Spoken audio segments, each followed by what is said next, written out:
Hola, bienvenidos.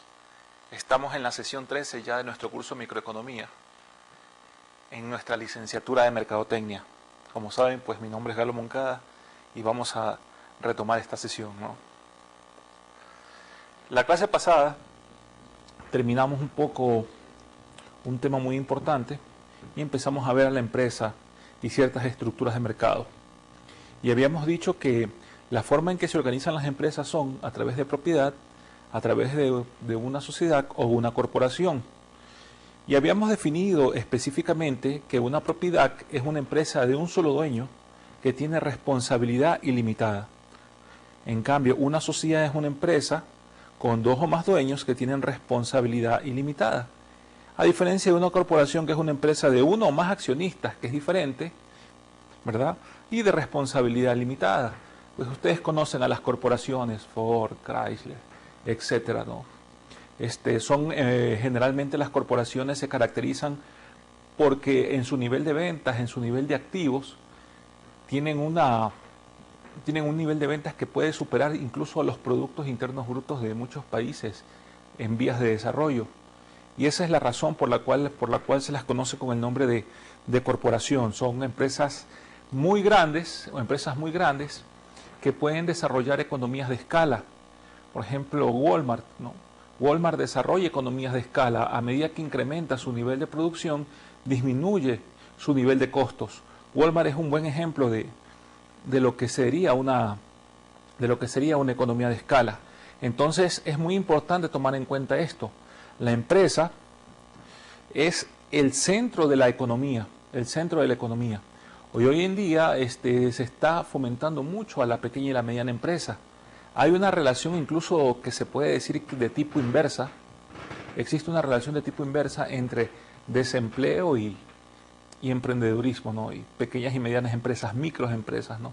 A medida que aumenta el desempleo, pues la gente busca alternativas e iniciativas individuales para que esas alternativas e iniciativas individuales le permitan a la empresa, le permitan a los individuos desarrollarse, fortalecerse, crecer, ¿no?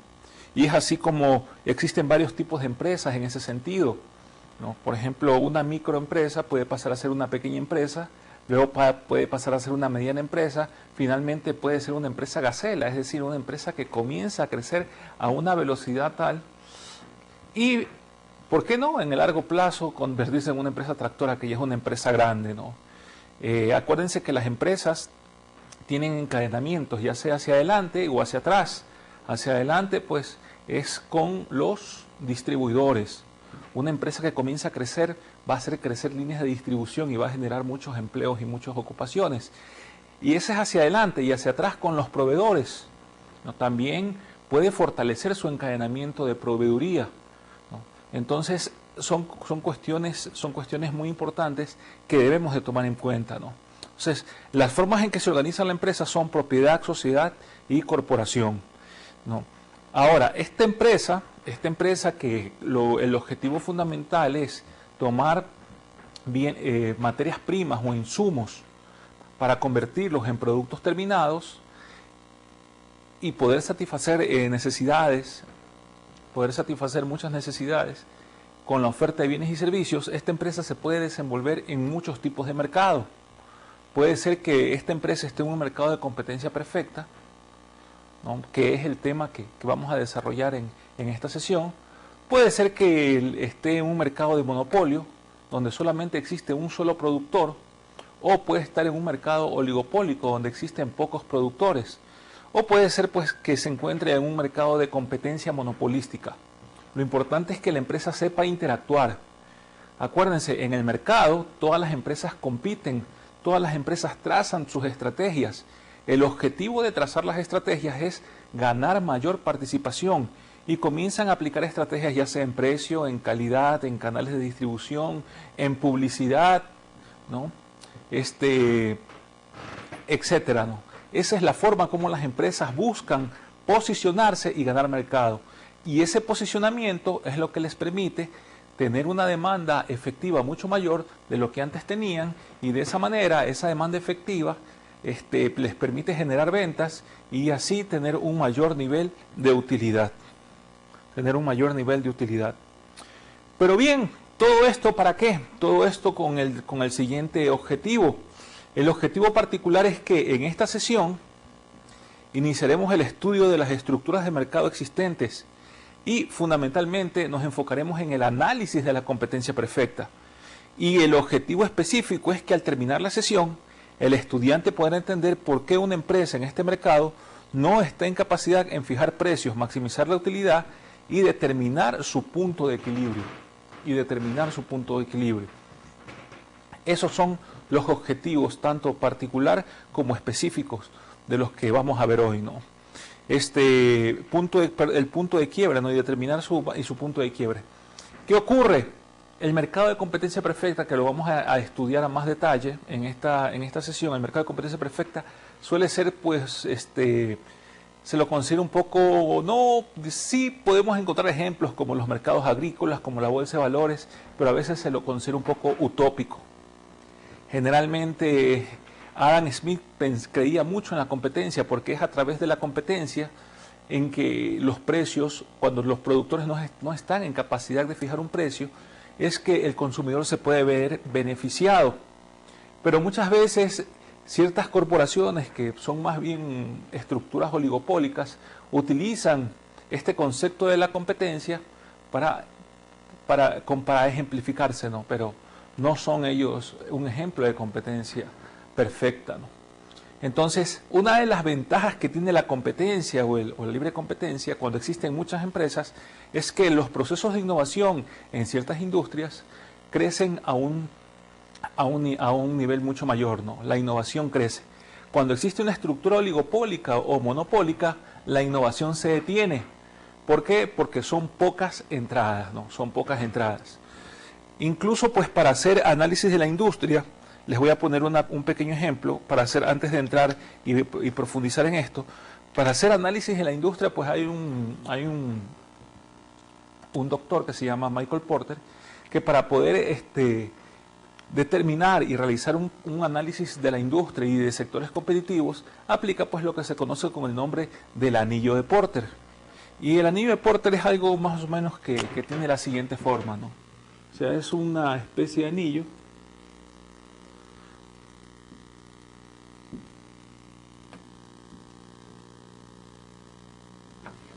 Una especie de anillo .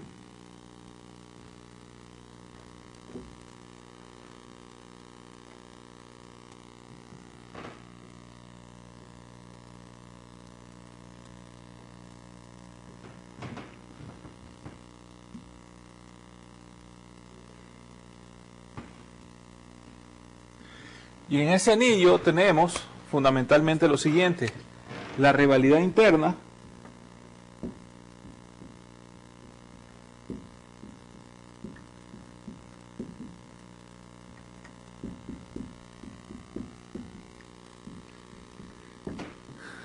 ahí en la rivalidad interna pues está la competencia, ¿no? Cómo cada una de las empresas interactúa y cada una de las empresas utiliza sus estrategias para ganar un mayor posicionamiento. Y con rojo voy a poner acá las barreras de entrada.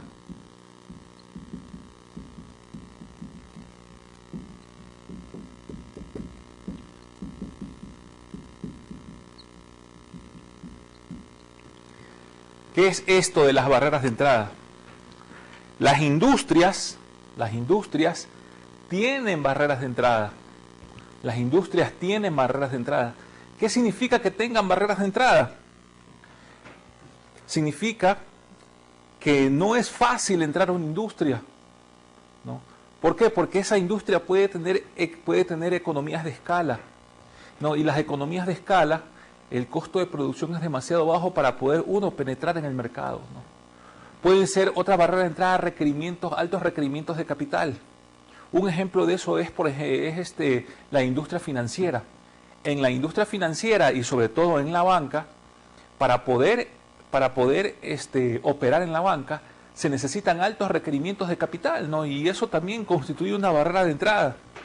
Pueden ser los requerimientos de tecnología, ¿no? Industrias donde existe alto nivel de desarrollo tecnológico y que también es muy difícil poder entrar a ese tipo de mercados, ¿no? Entonces, las barreras de entrada son otra de las razones que limitan o que forman parte del análisis del análisis de la competencia en los sectores industriales. La rivalidad interna, como ya les dije, tiene que ver con cómo las empresas interactúan y qué tipo de mercado, qué tipo de estructura están ahí adentro, ¿no? Dentro de la rivalidad interna, ¿no? ¿Qué tipo de estructura operan? Por otro lado, tenemos los productos sustitutos. Los productos sustitutos.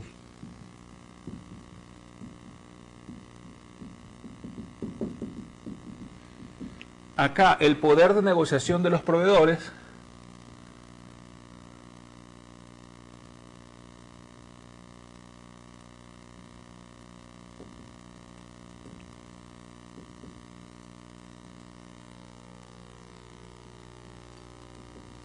y acá el poder de negociación de los compradores.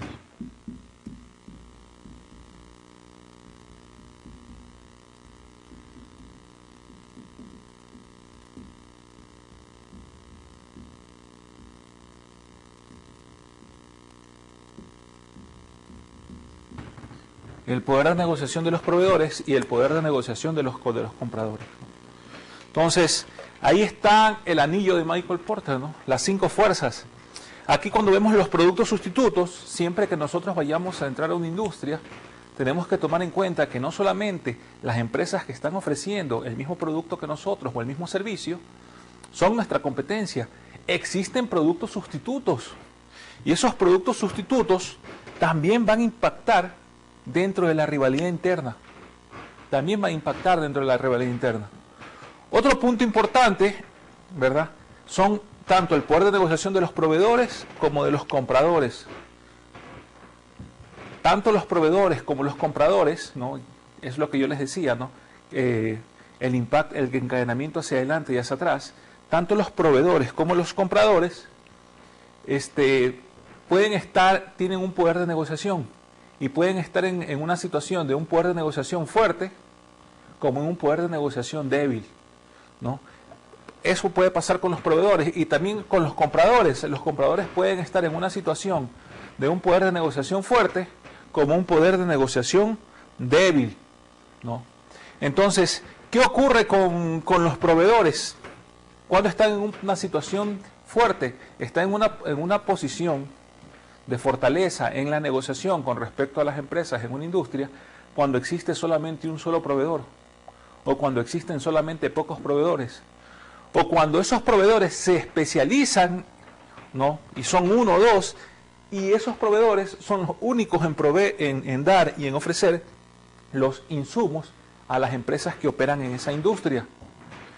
Cuando los proveedores están en una situación de debilidad, los proveedores están en una situación de debilidad cuando son muchos los que se encuentran en el mercado, ¿no? Los proveedores están en una situación de debilidad cuando son muchos. Entonces, como son muchos, todos empiezan a competir entre sí. Y esa competencia que ellos llevan entre sí, pues hace que baje el nivel de precios y estén en una situación de debilidad, porque simplemente, en este caso, las empresas que actúan en esta industria tienen capacidad de elegir. Lo mismo con el poder de negociación de los compradores. Los compradores pueden estar en una situación de fortaleza, como también pueden estar en una situación de debilidad. Cuando los compradores están en una situación de fortaleza, es que existe un solo comprador, ¿no? Y cuando están en una situación de debilidad, es que simplemente también estas estructuras o estas empresas, solo existe una sola empresa o pocas empresas que ofrecen y pueden fijar precios y cantidades, ¿no? Las barreras de entrada son muy importantes. De hecho, es una de las críticas que se le hace al modelo de competencia perfecta. Siempre, cuando se abre una nueva industria y un nuevo nicho de mercado, y las utilidades económicas en esa industria son mayores a cero, eso va a provocar un incentivo para que nuevas empresas ingresen al mercado, nuevas empresas vayan entrando al mercado. Pero ¿hasta cuándo esas empresas van a entrar? Esas empresas van a entrar hasta que ese grupo o ese gremio comienzan a reunirse y se asocian. Y esa asociación, ¿qué es lo que hace? Esa asociación lo que provoca, ¿verdad? Es una barrera de entrada. Esa asociación lo que provoca es una barrera de entrada. Entonces, no todas las empresas o no todos los mercados que operan en un nivel de competencia dejan que ingresen todas las empresas que se puedan para de esa forma reducir las utilidades económicas de la industria. Al contrario, siempre se protegen, siempre forman asociaciones, ¿no? Buscan generar barreras de entrada para que de esa manera la industria siga siendo rentable, porque de lo contrario, mientras más gente vaya ingresando a la industria, los niveles de rentabilidad de la industria van disminuyendo. No. Voy a borrar.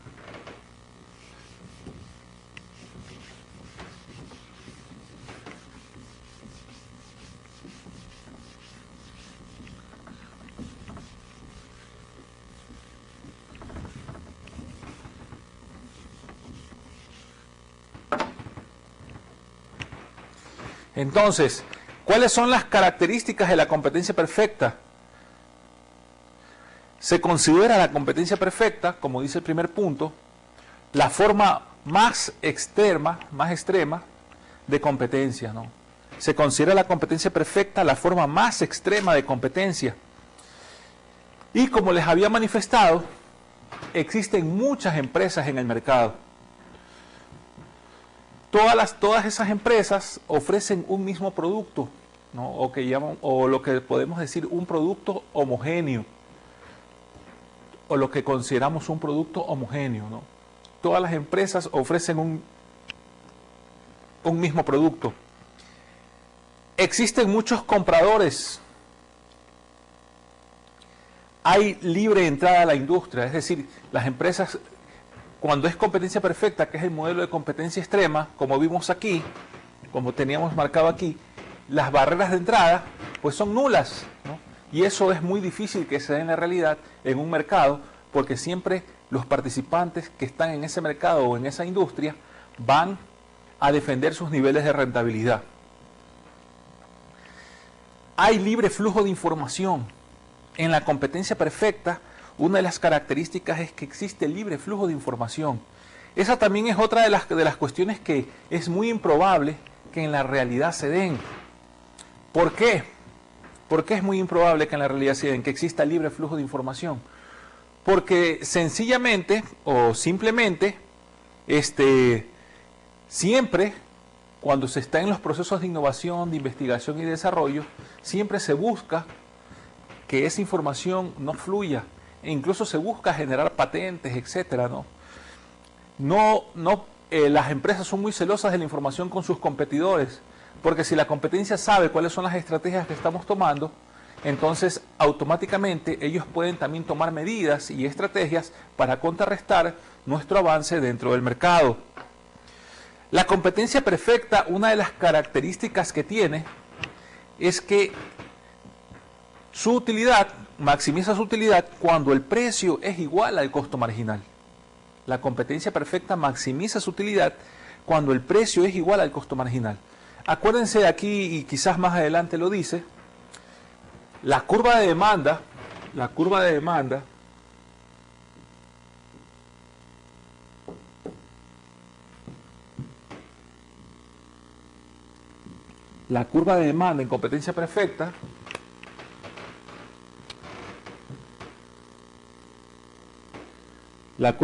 en competencia perfecta tiene forma horizontal. La curva de demanda en competencia perfecta tiene forma horizontal, ¿no? Es perfectamente elástica. Y esa curva de demanda, el precio, en este caso, es igual al ingreso marginal. Y ese ingreso marginal, a su vez, es igual a la demanda. Aquí tenemos que en competencia perfecta se puede dar esta triple igualdad. Precio igual a ingreso marginal e ingreso marginal igual a demanda, ¿no? Es una de las características fundamentales de la competencia perfecta. ¿Por qué la curva de demanda tiene esta forma horizontal o perfectamente elástica, ¿no? ¿Por qué? Simplemente por la característica que habíamos mencionado, que ninguna de las empresas en competencia perfecta está en capacidad de fijar el precio. En las otras estructuras de mercado, como el oligopolio, como el monopolio, como la competencia monopolística, la curva de demanda, en cambio, ahí sí tiene pendiente negativa. La curva de demanda tiene pendiente negativa. Entonces, esa es la diferencia. Y al tener pendiente negativa la curva de demanda, entonces, ahí sí existe una curva de ingreso marginal, y en las otras estructuras, tanto oligopolio, monopolio como competencia monopolística, no presenta esta característica. Al contrario, ¿no? El ingreso marginal es diferente del precio, pero el ingreso marginal y el costo marginal sí van a influir en todas las estructuras, competencia perfecta, monopolio, oligopolio, competencia monopolística. El ingreso marginal sí va a influir en todas las estructuras de mercado. El ingreso marginal sí va a influir en todas las estructuras de mercado, y el costo marginal también, para poder tomar decisiones de precio y cantidad. Para poder tomar decisiones de precio y cantidad, ¿no? La curva de demanda en este mercado es perfectamente elástica. El ingreso marginal es igual al precio, como ya les dije, y el precio es igual a la curva de demanda. Siempre otra de las características fundamentales es que, por ejemplo, esta es la empresa. Esta es la empresa. La representación de la empresa en competencia perfecta. Esta curva Q, esta curva Q pequeña, esa curva Q pequeña, no, perdón, minúscula, eso representa las cantidades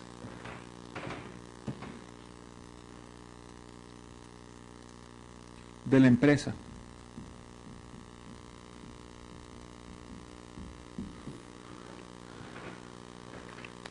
Eso representa las cantidades de la empresa. La curva Q son las cantidades de producción de la empresa, ¿no? Siempre la representación de esa curva Q minúscula significa las cantidades de producción de la empresa. La Q mayúscula, cuando utilicemos Q mayúscula en una gráfica de demanda o de oferta, en cambio la Q mayúscula representa los niveles de producción, pero de la industria. Y esa es la diferencia, ¿no? Cuando nosotros hagamos este tipo de modelación, ¿no? Ese tipo de modelación. Entonces, esa es la forma de representar la curva de demanda en competencia perfecta. Ahora bien, ustedes en su pantalla tienen lo siguiente, dice UE es igual, tienen lo siguiente, ¿no? Dicen que la utilidad económica en competencia perfecta, es igual al precio menos el costo medio multiplicado por la cantidad de producción, multiplicado por Q, ¿verdad? Esa es la utilidad económica, precio menos costo medio multiplicado por Q.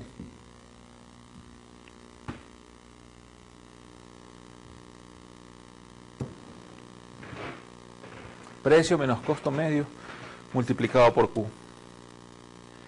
¿Cuándo se maximiza la utilidad? La utilidad se maximiza cuando el precio es igual al costo marginal.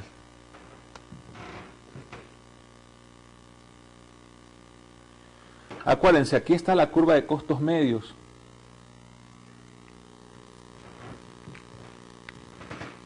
Ahí está la curva de costos medios. Luego tenemos aquí la curva de costo marginal.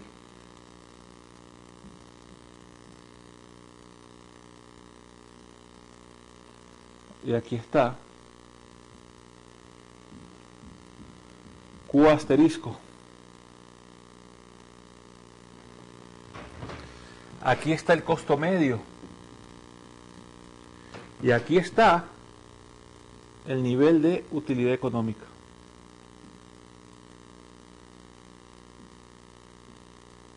Esto aquí es el nivel de utilidad económica.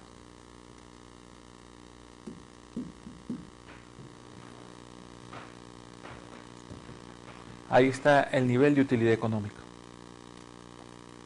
Entonces, el precio es igual al costo marginal.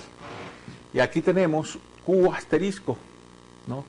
Y ahí está el nivel de utilidad económica, que no es otra cosa que un rectángulo, ¿no? Base por altura, determinamos la utilidad económica, ¿no? Ahí está la determinación de la utilidad económica.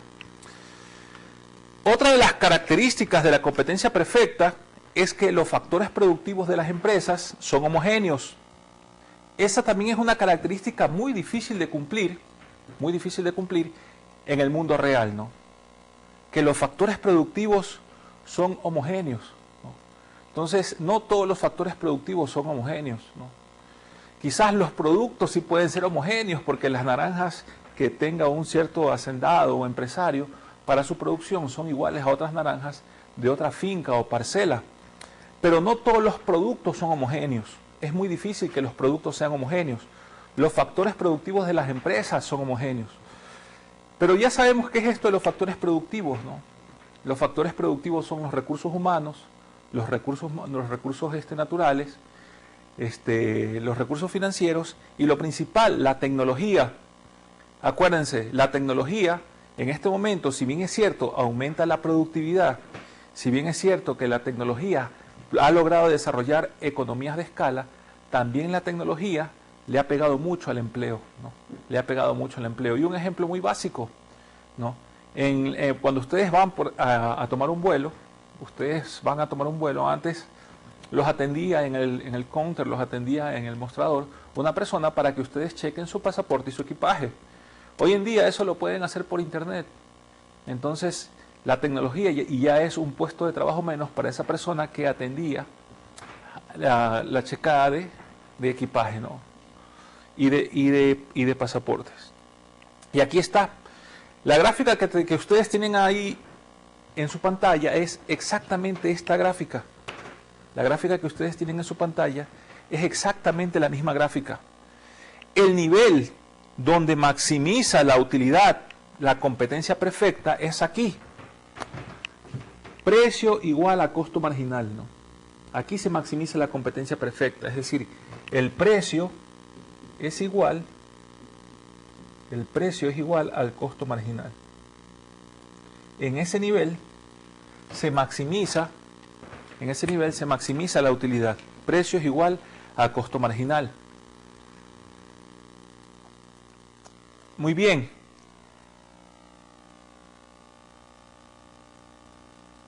La curva de demanda, como ustedes lo tienen ahí, es horizontal y en la gráfica podemos observar que las empresas en este mercado son precios aceptantes. Correcto. Si ven, esta es la curva de demanda. Y la curva de demanda es horizontal, ¿no? Y esa curva de demanda horizontal, precio es igual a ingreso marginal, e ingreso marginal es igual a demanda, ¿no? Otro concepto importante, ¿no? En cursos de microeconomía mucho más avanzados, ¿no? Y cuando ustedes desarrollen mucho más destrezas a nivel cuantitativo, pueden tomar en cuenta lo siguiente. La primera derivada del ingreso total es el ingreso marginal. La primera derivada del costo total es el costo marginal. Entonces, el ingreso marginal y el costo marginal, tanto el ingreso marginal como el costo marginal, son los que finalmente deciden en qué nivel de producción y a qué precios la empresa maximiza su utilidad, ¿no? Maximiza su utilidad. Acuérdense, esto de aquí es utilidad económica. Esto no es utilidad contable. En la utilidad económica van implícitos los costos económicos. Y en los costos económicos, pues, el respectivo costo de oportunidad, que es el que nos indica cuál es la mejor alternativa que dejamos de percibir, ¿no? Entonces, eso es muy importante, ¿no? En la contabilidad general, ¿no? En las empresas, en la contabilidad sencilla, nosotros vamos a encontrar, pues, algo así, ¿no? Para explicarlo un poco mejor.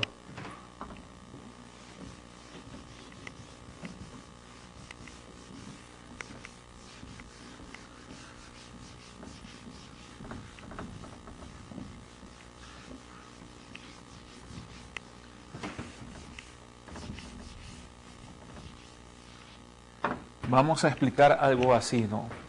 En primer lugar, tenemos que las ventas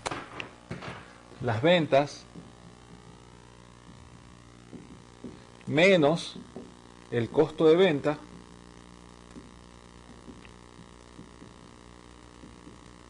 es igual a la utilidad bruta.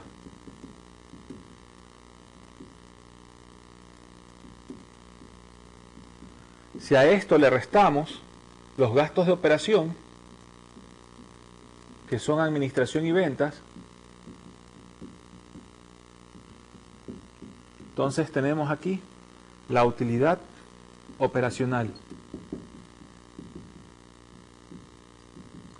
Y si a la utilidad operacional le restamos los impuestos,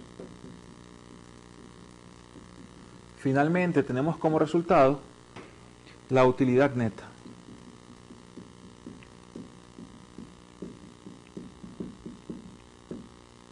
La utilidad neta, ¿no? Cuando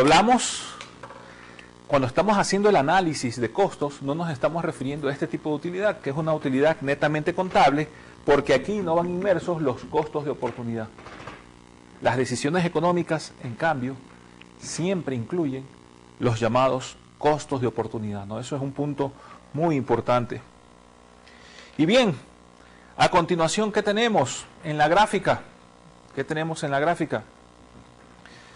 Tenemos nuestra gráfica de ingreso total, tenemos nuestra gráfica de costo total y nuestra gráfica de utilidad económica, ¿no? Y ustedes tienen en su pantalla algo más o menos así, ¿no? Algo de lo siguiente.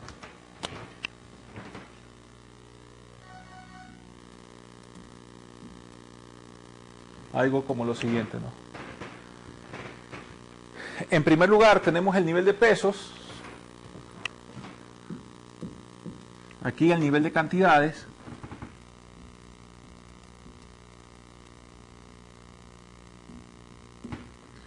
¿verdad?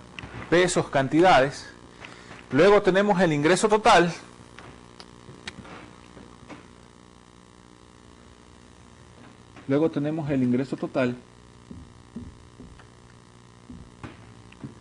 ahí está el nivel de ingreso total. Y finalmente tenemos el costo total. Y el costo total tiene un nivel ahí, ¿no? Así. Tiene un nivel ahí. Esa es la gráfica que ustedes tienen en su pantalla. Ahí el punto es, ¿dónde está la maximización de la utilidad? ¿No? Ustedes tienen en la primera columna tienen la columna de cantidades, donde dice abrigos por día, ¿no? En la segunda columna tienen, y está representado por Q, en la segunda columna tienen IT. IT no es otra cosa que el ingreso total, ¿no? Y en el ingreso total, ¿verdad? En el ingreso total, ¿a qué va a ser igual? Simplemente va a ser igual el precio multiplicado por Q. En este caso, el precio, como ustedes pueden ver claramente, es de 25, ¿no? Sin necesidad de que lo hayamos puesto en la pantalla. ¿Por qué? Porque 25 por un abrigo es igual a 25, 25 por dos abrigos es igual a 50, 25 por tres abrigos es igual a 75, 25 por cuatro abrigos por día es igual a 100, y vamos al 10, 25 por 10 abrigos es igual a 250, ¿no? Entonces P por Q nos permite determinar el ingreso total. En la siguiente columna tenemos el costo total de producción. No hemos desmenuzado en este caso cuál es el costo fijo, cuál es el costo variable, como sí lo hicimos en ejercicios anteriores cuando realizamos el análisis de los costos de producción, donde hicimos tablas, y esas tablas nos permitían de alguna u otra manera poder determinar cuál es el costo fijo, cuál es el costo variable unitario, ¿verdad? Cuál es el costo fijo medio y todos los tipos de costos que son muy importantes para el análisis económico. Entonces, en el costo total tenemos que, leemos lo siguiente: cuando se produce un abrigo, el ingreso total para el empresario es de 25 y el costo total, en cambio, ¿A qué es igual? Es igual a 49. Por lo tanto, ¿qué ocurre? Nosotros vamos a tener una pérdida de 24. Cuando los abrigos por día son 2, en cambio, el ingreso total es 50, el costo total es 69 y la utilidad es la diferencia de 50 menos 69 y eso es igual a menos 19. Entonces tenemos pérdidas. Cuando tenemos si producimos 3 abrigos por día, el ingreso total es de 75 porque el precio es de 25 multiplicado por 3 es 75, el costo total es de 86 y tenemos una pérdida de 11. Pero cuando producimos 4 abrigos, ahí llegamos ¿a qué? A un punto de equilibrio. Tenemos un punto de equilibrio que lo representamos aquí. Cuando producimos 4 abrigos, el ingreso total es igual al costo total. Punto de equilibrio, ¿no? En ese momento hemos podido determinar o cubrir nuestro riesgo de operación. ¿Por qué? Porque si se produce 4 abrigos, nuestro ingreso total es 100 y nuestro costo total también es igual a 100. Entonces aquí ingreso total es igual a costo total. No, ¿y eso a qué es igual? Eso es igual a 100. ¿No? ¿Qué quiere decir eso?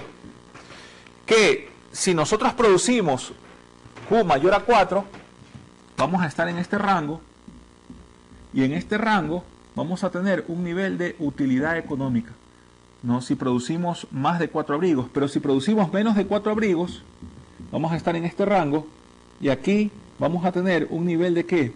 Un nivel de pérdida económica. Entonces lo importante ¿qué es? ¿En qué consiste el riesgo de operación de esta empresa? El riesgo de operación consiste en poder cubrir las 4 unidades de ventas y cubriendo esas 4 unidades de ventas vamos a poder de esa manera cubrir tanto el costo fijo, el costo administrativo de operación y los ingresos son iguales a los gastos. Es lo que comúnmente se dice, bueno, hemos salido tablas, no hemos perdido y no hemos ganado. Pero el objetivo de la empresa es la maximización de la utilidad. El objetivo del empresario va siempre a buscar la maximización del beneficio. Y en este caso, ¿en qué punto maximiza el beneficio? El beneficio se maximiza, como podemos ver la utilidad económica. ¿Dónde la utilidad económica tiene su mayor nivel? La utilidad económica tiene su mayor nivel cuando es igual a 40. El ingreso total es 225, el costo total es 285, por lo tanto, la utilidad económica ¿a qué es igual? La utilidad económica es igual a 40. Entonces, ¿la utilidad económica a qué es igual? La utilidad económica es igual al ingreso total menos el costo total. En el punto máximo, ¿cuál es el nivel máximo? El nivel máximo es, vamos a suponer aquí, cuando se producen 9 unidades de abrigos por día. Y eso nos da, ¿verdad?, un nivel tanto de costos como de ingresos determinado. El nivel de ingreso, cuando se producen 9 abrigos, es 225 y el nivel de costo es 185. Podemos ponerlo aquí, 225 el nivel de ingreso y el nivel de costo es 185. Por lo tanto, la utilidad económica, ¿qué va a ser igual? 225 menos 185, la utilidad económica es igual a 40. En ese punto, ¿verdad?, en 40 se da la maximización de la utilidad. ¿Cómo el empresario? En este caso nosotros lo estamos viendo de una manera muy sencilla. ¿Por qué? Porque lo estamos viendo en una tabla en donde se hicieron diferentes cálculos. Pero ¿cómo se llega a ese nivel de 9? ¿Cómo se sabe que 9 es el nivel donde se maximiza la utilidad? Simplemente, en competencia perfecta, ese nivel se va a dar cuando el precio es igual al costo marginal y por lo tanto, si el precio es igual al costo marginal, el nivel de producción Q va a ser igual a 9. Ahí, en ese punto, maximizamos la utilidad. Y eso es algo muy importante. Acá tenemos la gráfica de la utilidad, como podemos ver. En la gráfica de la utilidad tenemos prácticamente las mismas columnas, abrigos por día, ingreso total, costo total y la utilidad económica. Y tenemos una gráfica de este tipo. Vamos a borrar aquí la parte de contable.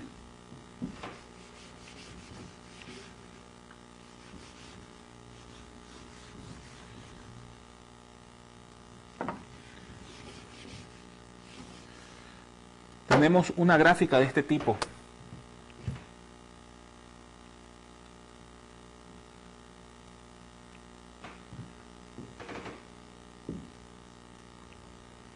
Aquí está Q, ¿verdad?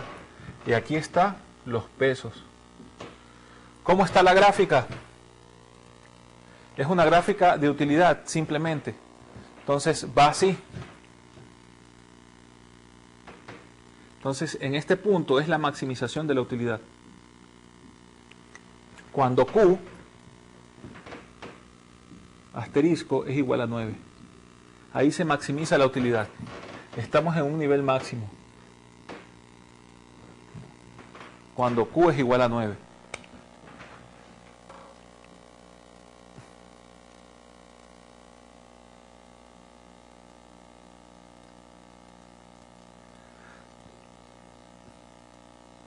Si Q es igual a 9, estamos en el nivel de utilidad máxima. Esta es la gráfica de utilidad, que es esta diferencia, ¿no? Solamente que aquí solamente estamos graficando únicamente la utilidad, ¿no? Y en la pantalla derecha tienen el mismo cuadro que en la parte anterior, ¿no? Que en la pantalla anterior, ¿no? En la parte derecha de su pantalla, donde fácilmente vemos que cuando se producen 9 abrigos por día, el ingreso total es de 225 abrigos, el costo total es de 185 abrigos y la utilidad económica simplemente es de 40. La utilidad económica es de 40. Bien, pero ¿qué ocurre con la competencia perfecta? ¿Qué ocurre con la competencia perfecta? En la competencia perfecta se puede dar situaciones en donde estamos en un nivel de utilidad económica mayor a 0, donde podemos estar en un nivel, ¿no?, en donde la utilidad económica es igual a 0, y generalmente cuando la utilidad económica es igual a 0, existe punto de equilibrio, y en el largo plazo la industria en competencia perfecta se encuentra en ese nivel, ¿no?, de utilidad económica igual a 0. Y cuando se tiene que cerrar la empresa, simplemente cuando existen pérdidas, el precio es menor que el costo medio, ¿no? Entonces ustedes tienen una gráfica como en su pantalla, como las que voy a poner a continuación acá.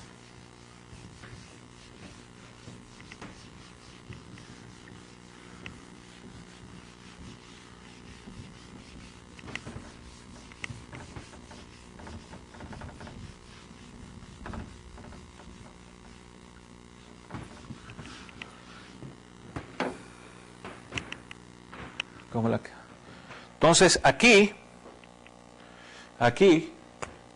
tenemos pesos,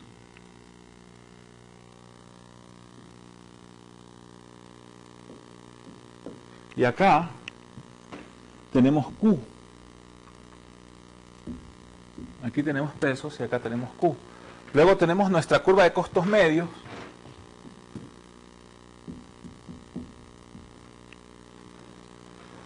Nuestra curva de costos medios. Luego tenemos aquí el precio. Tenemos ahí un precio, ¿verdad? Ese precio ahí lo tenemos como P'. Luego acá tenemos P2'. Y finalmente acá tenemos P. Luego tenemos la curva de costo marginal. Entonces, costo marginal es igual al precio. Esta es la curva de costo marginal. Y en esa curva de costo marginal, ahí tenemos Q asterisco.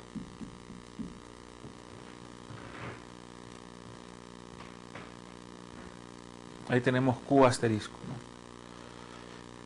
Entonces, ¿qué sucede?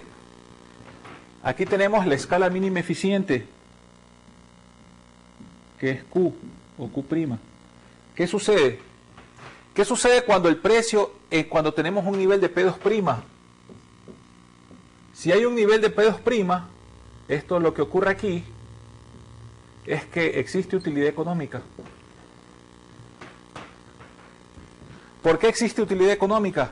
Simplemente porque el precio es mayor que el costo medio, ¿no? Y este podríamos decir que es la primera situación, ¿no? Que estamos aquí, 1. Y es lo que ustedes tienen en su pantalla. Pero puede haber otra situación, y que generalmente es el equilibrio a largo plazo.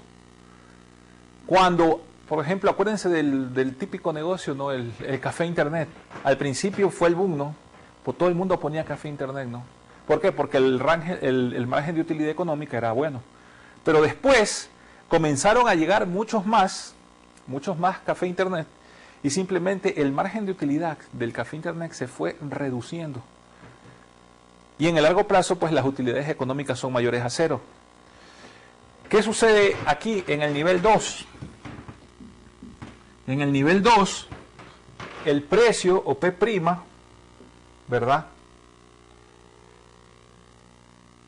Aquí en P' lo que existe es utilidades económicas, aquí mayores a 0, aquí utilidades económicas iguales a 0. ¿Por qué? Porque el precio es igual al costo medio,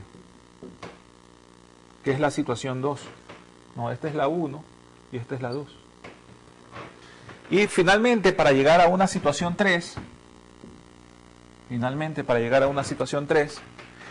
y en esa situación 3, ¿verdad?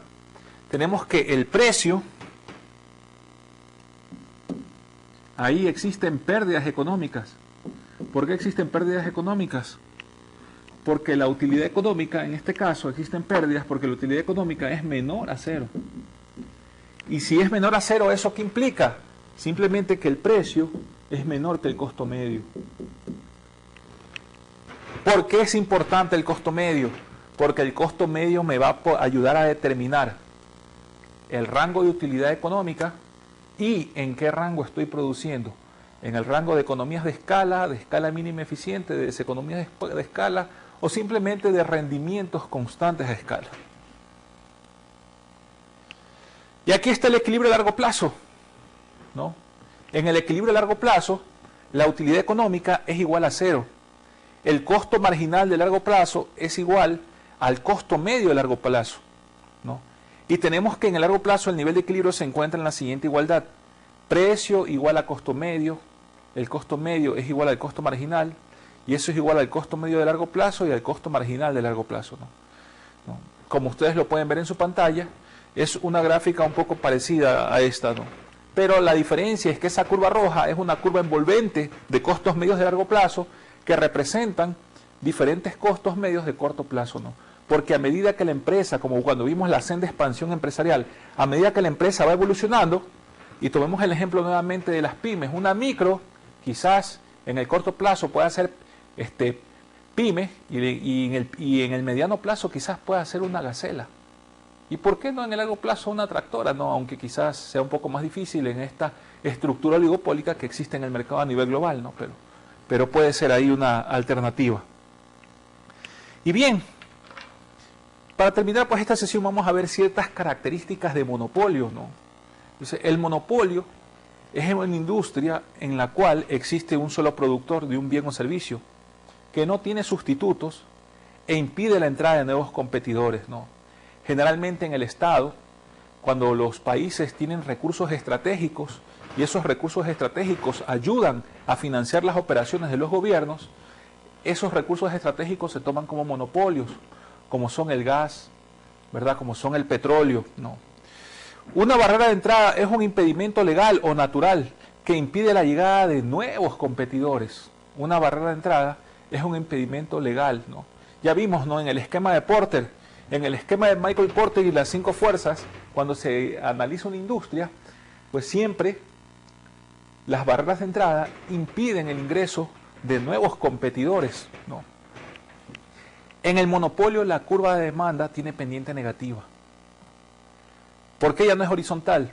Porque simplemente es una sola empresa que está en capacidad de fijar el precio y de restringir el nivel de producción. Esa es la diferencia. En el monopolio no existe libre flujo de información, porque es solamente una empresa que controla todo el mercado, ¿no? Y por esta cuestión mismo de que el monopolio restringe producción y sube precios y tiene un impacto en la sociedad y en el consumidor, incluso genera un costo social, es que nosotros vemos que constantemente pues la promulgación o existen leyes antimonopolio, ¿no? Esas leyes antimonopolio buscan a toda costa la defensa del consumidor. La utilidad económica en el monopolio, pues la calculamos igual que en la competencia, ¿no? Precio es igual al costo medio. La única diferencia aquí es que en el monopolio el precio no es igual al ingreso marginal. El ingreso marginal es una curva diferente a la curva de la demanda, ¿no? Y la toma de decisión sobre el nivel de producción y la fijación de precios se toma a partir del ingreso marginal, ¿no? Y no de la curva de la demanda. Se maximiza la utilidad económica cuando en el nivel de producción el ingreso marginal es igual al costo marginal, ¿no? Ahí se maximiza la utilidad económica. Maximizamos la utilidad económica cuando el nivel de producción del ingreso marginal es igual al costo marginal. El monopolio tiene capacidad de restringir producción y subir precios, que es lo que les había dicho hace un momento. Y al subir el nivel de precios, ¿dónde se ve el impacto? ¿Dónde afecta el monopolio? Pues simplemente al subir el nivel de precios le va a quitar excedente al consumidor. Esa pérdida de excedente al consumidor es la que el monopolio va a sentir, va a tener mucha afectación, ¿no? La curva de ingreso marginal en el monopolio tiene el doble de la pendiente de la curva de la demanda, por lo tanto no es igual al precio. Esa característica ya la habíamos dicho, ¿no? Si hacemos una breve gráfica, porque igual vamos en la próxima clase vamos a profundizar en esto. Si hacemos una breve gráfica,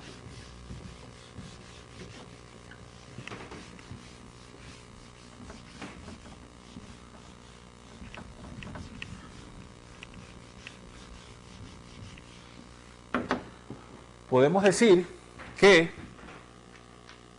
el monopolio, aquí tenemos el precio, aquí tenemos el nivel de cantidad,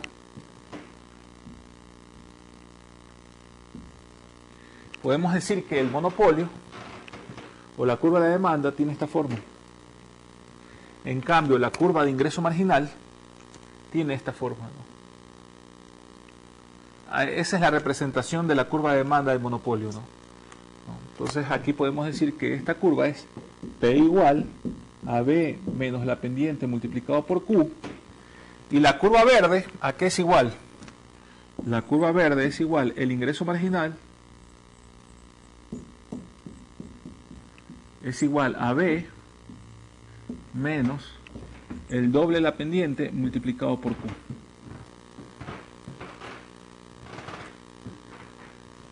El doble de la pendiente multiplicado por Q.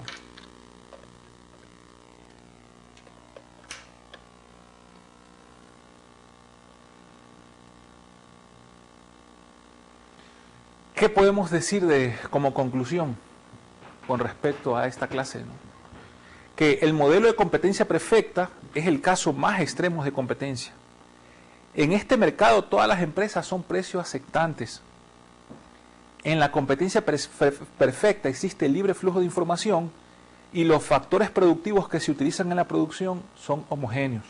En el monopolio, en cambio, existe una sola empresa en la industria que tiene la capacidad de restringir precios y subir el nivel de precios, ocasionando un costo social. Recuerden que la competencia es el mejor de los mundos en la economía de mercado. Los monopolios, podríamos decir, que son el peor de los mundos en la economía de mercado. La competencia fomenta la innovación. El monopolio atrasa la innovación. En la competencia el consumidor se beneficia. En el monopolio el consumidor se perjudica. Y lo mismo también en el oligopolio, ¿no? Claro, es muy difícil encontrar casos de competencia perfecta en el mundo real.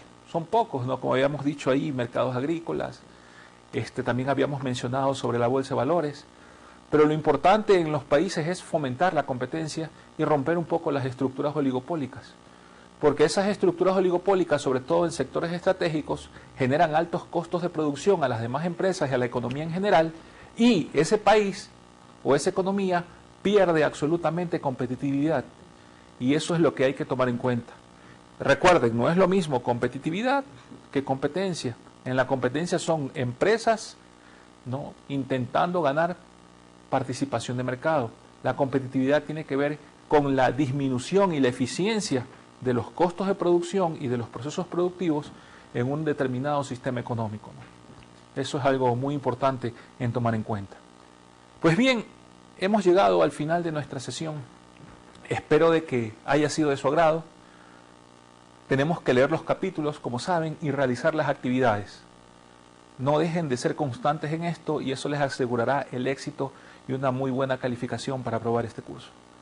Pues muchas gracias y nos vemos la próxima clase.